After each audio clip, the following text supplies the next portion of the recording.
repeal of Good Friday and Easter Sunday as restricted trading days, shop trading and sale of alcohol Amendment Bill, first reading. Thank you, Mr Speaker. I appreciate the ability to be able to take a call on what is a conscience issue, and I do so in my capacity as the Labour Party's spokesperson on workplace relations and safety, as this general bill falls into that area. And I want to start by respectfully saying to the member who brought this bill and thank him for the engagement that he's had around this bill and the passionate way he has advocated for this particular bill and the respectful way he's engaged with certainly myself, but I'm sure with other members of the House as well. It's not easy to get a member's bill drawn from the ballot, especially not one that you feel so passionately about as Cameron Luxton does. So thank you for your engagement on this. And when we did engage on it, I did indicate to Cameron Luxton that I would seriously take his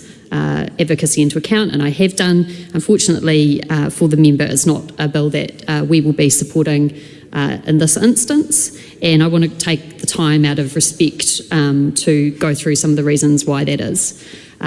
I think that it's very important to see the rights that people have in New Zealand in respect of work and the time that they have with their family in the context of an existing ability to spend that time together and to enjoy their life. I very much believe that people should have fair working conditions, but they should also be allowed the time for rest and relaxation as well. And although I appreciate this is a small, very small part of what forms holidays under this Act, I do think it's worth protecting in this instance, and not for the religious reasons that may cause some other members to oppose this bill. This is very much on the basis of protecting the rights of workers to be able to enjoy that time off and to not put additional pressure on them to work. And I appreciate the member did engage specifically with me on that issue, and my colleague Rachel Boyack has worked extensively in unions that work with supermarkets and has experience in that, and so we'll be talking to that specific point. So appreciate that those examples were specifically sought, and Rachel Boyack will be able to speak to that. So this is not from our perspective to do with the religious nature of Easter. We do note that Easter goes over 4 days, and we are talking about 2 of those days of restrictions. So in terms of the balance of being able to trade on an objective basis, that seems from our perspective to be about right.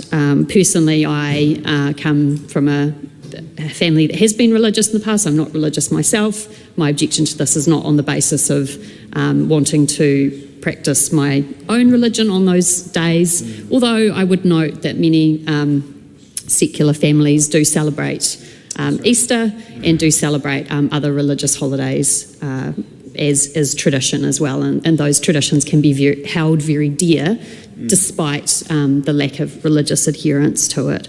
So I'm sorry to the member that our party will not be able to support his bill. In the sense, I do believe that for him it's a genuinely passionately held belief that this law should be changed.